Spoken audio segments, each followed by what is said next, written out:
The only way to start this episode is by personally thanking Victor Wembanyama. He made it a point to compete at his hardest this All-Star weekend, and not only did he bring his best efforts, he brought the best out of everybody else. And ladies and gentlemen, the All-Star weekend and the All-Star game is back. But as always, get in the comments section below, leave your thoughts on All-Star weekend.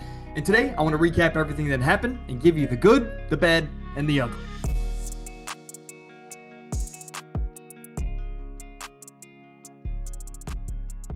Starting with my favorite thing on All-Star Weekend every single year is the three-point contest. And unlike the dunk contest, there's so many competitors in the three-point contest. And every single year, we have a big surprise, someone that we didn't expect to make the finale. And it always seems like this competition comes down to that final rack. And this year, we checked all of those boxes. As it started at 5 p.m., of course, on Eastern Time. That's the first positive of this event this year. Shout out to the Olympics. But at 5 p.m., it started off with a bang. Con Knipple had 31 points, cementing his spot in the finale. But that was a pro and a con. He started off hot. He set the tone, the bar, but he had to go and sit for a long time, and that came back to bite him. But after that, we had great performances from Donovan Mitchell. The Bobby Portis was Bobby Portis. I bet his under, so I was really happy with how Bobby Portis underperformed. Outside of Bobby Portis, yeah, Devin Booker, who stepped up, gave you 27 points. And then the big surprise was Damian Lillard, a guy that hasn't been able to play at a high level in over a year and a half. And he stepped in and he dominated. This is a guy that had 27 points in the first round and made his way to the finale. So that set up a Con Knipple, Devin Booker, and Damian Lillard finale. I was fully expecting Con Knipple to continue his momentum. I thought Con was going to go win the thing because of how well he's been playing all season long. But he started that finale flat, and that really carried over to the rest of his finale performance. Con Knipple was out of it.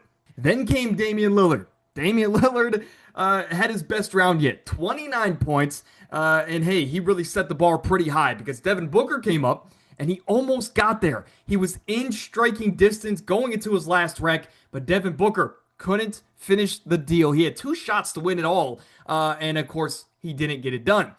Devin Booker came in second yet again, where Damian Lillard won his third three-point contest of his career. Now, that is not the only positive of this event.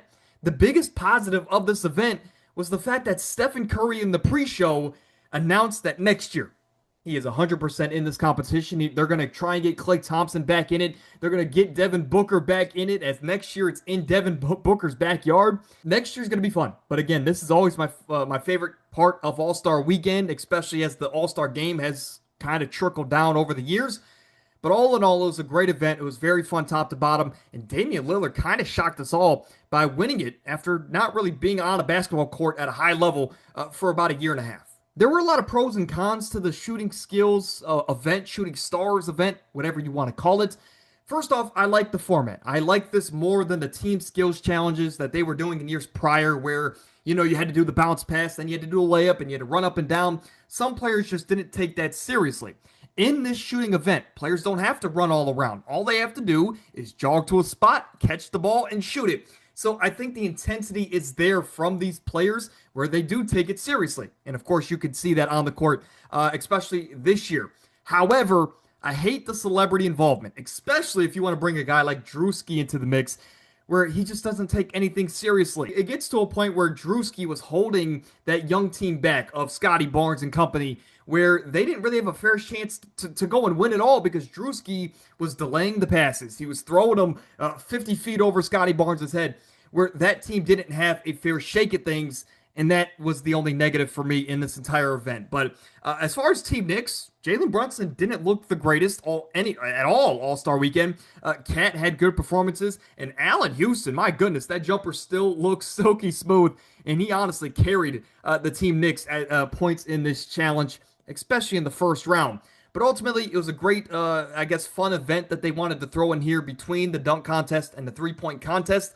And I do like this format. Just don't bring Drewski back to any of this event, please. Then came the downright ugly. The NBA dunk contest has been on a steady decline.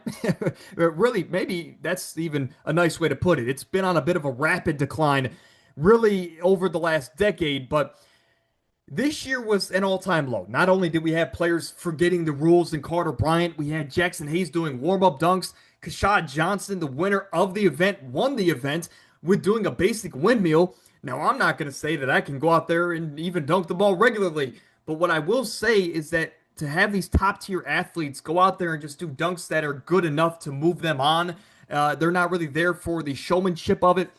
That is where I think this contest has lost its life over the years. Now, in the players' defense, we've already seen pretty much every humanly possible dunk for these NBA athletes in years prior, but it just seems like there's a lack of creativity, there's a lack of involvement from top tier talent across the league, and that's a big reason why nobody really gets excited for the dunk contest every single year at this point. But shout out to Kashad Johnson. He won the event, getting an average of a 48 and a half there in the final round.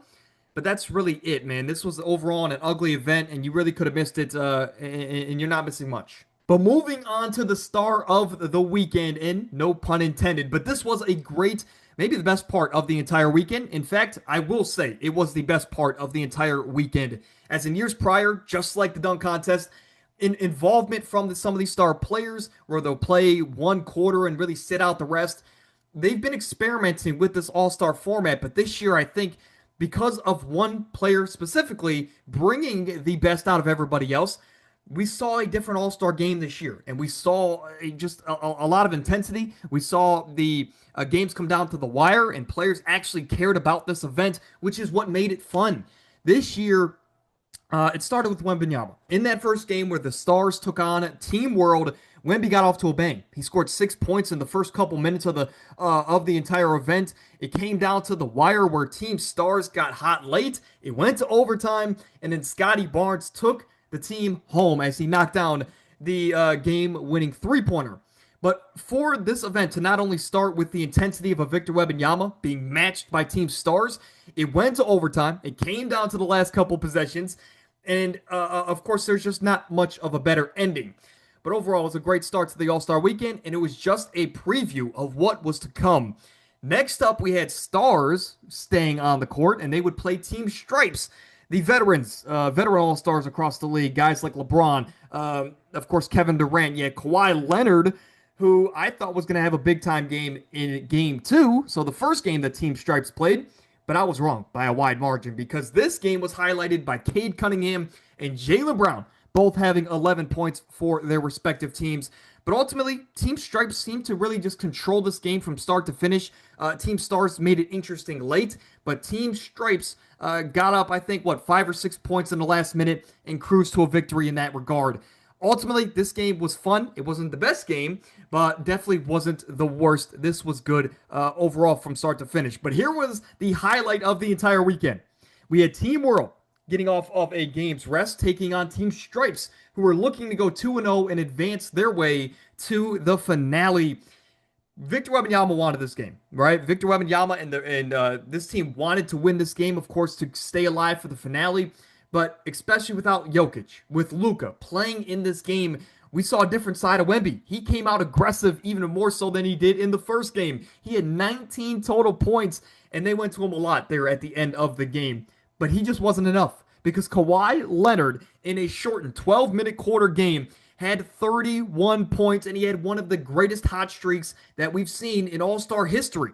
Kawhi Leonard was on one, man. You see it on the screen. 11 of 13. He had like 4 or 5 three-pointers that went in as well. Just one of the greatest stretches we've seen from an individual player in All-Star history. And ultimately, this game, Team Stripes won 48-45. It was really decided in that last minute as well. This was the best game of this tournament, and it was the best game on the entire All-Star weekend. But it finished off here with Team Stars getting their chance at redemption, and boy, did they. Playing a Team Stripes, who at this point had played 3 straight games, they took advantage. Team Stars did with their games, a game of rest advantage, and they dominated from start to finish. I think at one point they were up like 13-1, really just taking hold of this game from the beginning. They ended up cruising through this game. They won it all. Tyrese Maxey led the way with 9 points, but it was an overall collective effort. Anthony Edwards, when it came down to the MVP ceremony, was actually shocked to hear his name. But he had 31 points or so across all 3 of the events, was the obvious MVP choice for Team Stars. though I think this award probably should have went to the Kawhi Leonards of the world. Regardless, Team Stripes, their age showed, and their intensity definitely wasn't there in that finale. But shout out to Team Stars. I bet on this team to win it all in this tournament. And that was a nice little, I guess, return on my investment, if you want to call it that. But overall, man, from the intensity to just the overall closeness of the games and how they all kind of came down to the last minute outside of the finale, it was an incredible all-star game, event, tournament, whatever you want to call it. And they definitely need to stick with this style and this format for years to come because all the players cared about what they were doing.